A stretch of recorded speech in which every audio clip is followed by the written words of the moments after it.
The Lord be with you. A reading from the Holy Gospel according to Matthew. Glory to you, O Lord.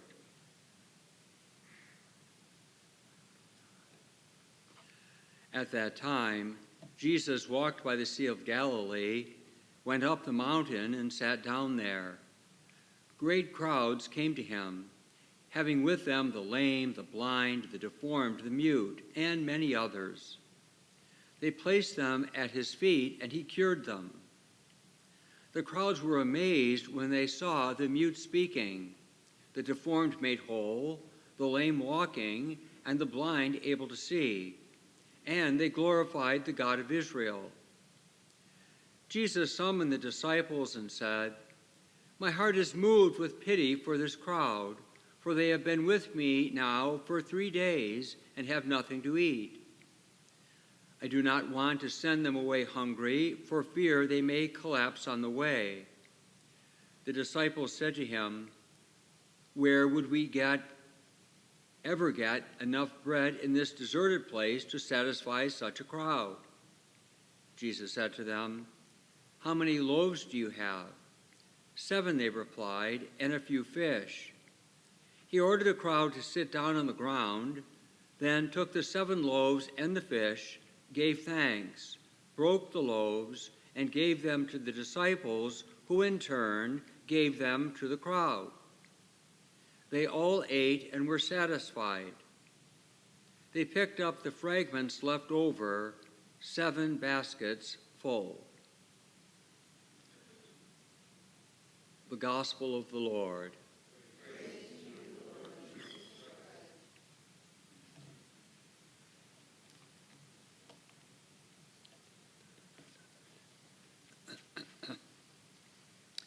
Do you still have leftovers from Thanksgiving? Oh, I didn't go over very well. I do.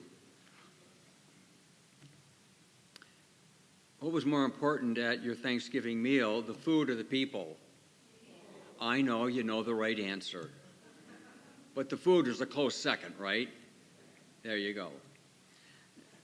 They're very inviting images today. I always look forward to this reading from Isaiah, poetic as it is. It really very much on the coattails of the end of the liturgical year, as God, through Isaiah, is preparing us for end times. It's really an eschatological or a heavenly, beyond time vision. I think it was yesterday. It's similar to, the cow and the bear and the lamb and the lion and the child and the snake. It's like, well, that ain't going to happen here. But they're images of all that God can do and wants to do and will do.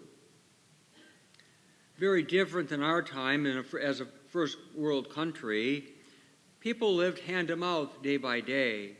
So this image really is a very inviting one. Most people did not have rich food and pure choice wines, rich food and pure sweet wines. Kind of makes you hungry. I think I've said that before. That's why it's used. But it wasn't in and of itself about the food. It was about the relationship. Notice, like yesterday, we're still on the mountain. The mountain is the place where we experience relationally God's presence. The food, the table, is simply the access or the agent around which we gather to share the food of God in our relationships with one another, with God, if you will, at the head of the table, leading and guiding us by his example. It refers to the reality of death, and by the end of the reading, tones of the resurrection. Now, this is Isaiah, not quite 800 years before the dying and rising of Jesus, emphasis on the resurrection. The web that is woven over the nations, he will destroy death forever. The web is the veil from the living to the side of those who have died. We can't see. We believe they are with God, but we can't see through that veil of death. On that day it will be said, behold our God, to whom we have looked. God will save us. This is the Lord, for whom he has looked. Let us rejoice and be glad, for he has saved us.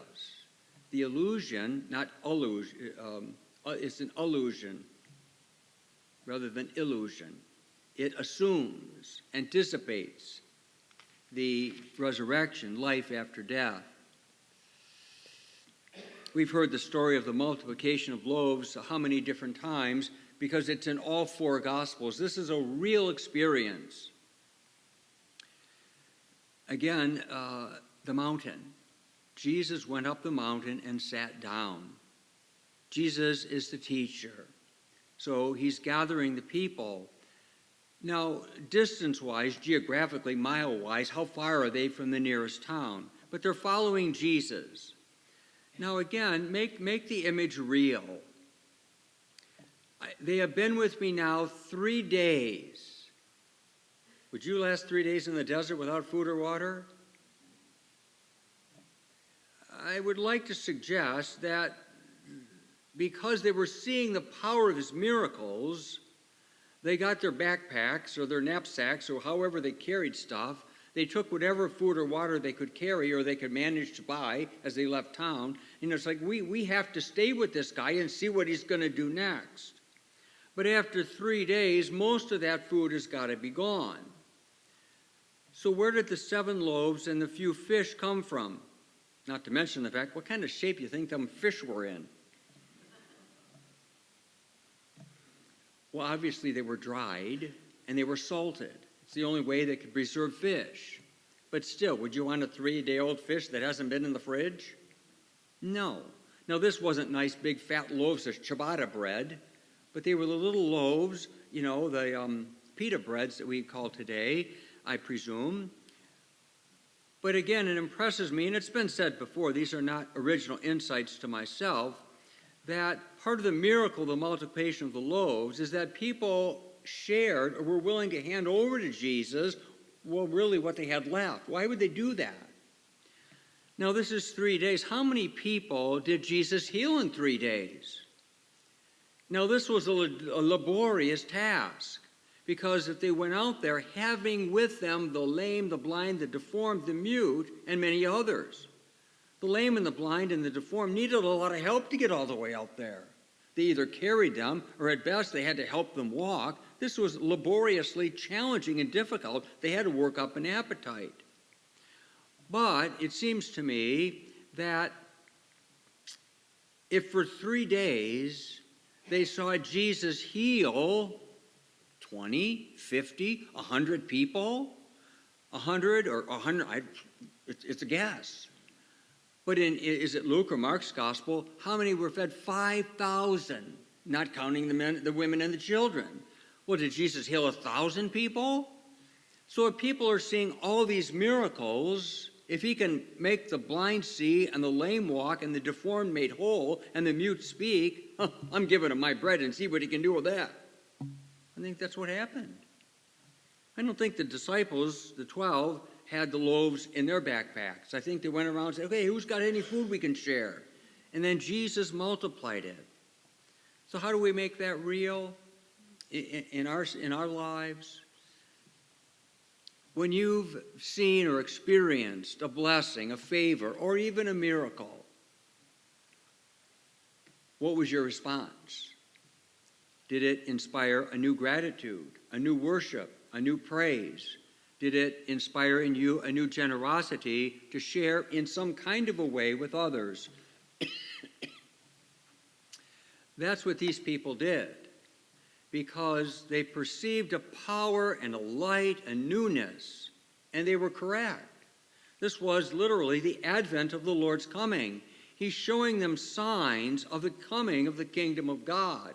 It is the recreation that we'll all experience after death in the glory of heaven.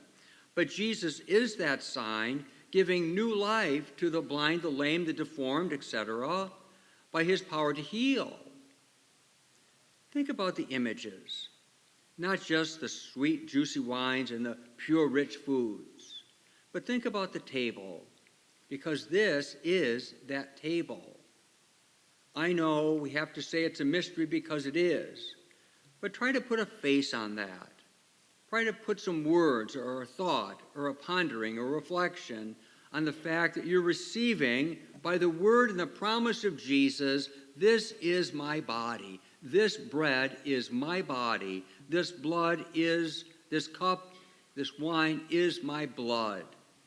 Put a face on it. Jesus shares all that he has and all that he is. These are images of the banquet of the Lord in the kingdom of God. May God be praised by our worship this day, and by your being here and receiving Jesus this day, may the world become a little better place because you and I tried to share.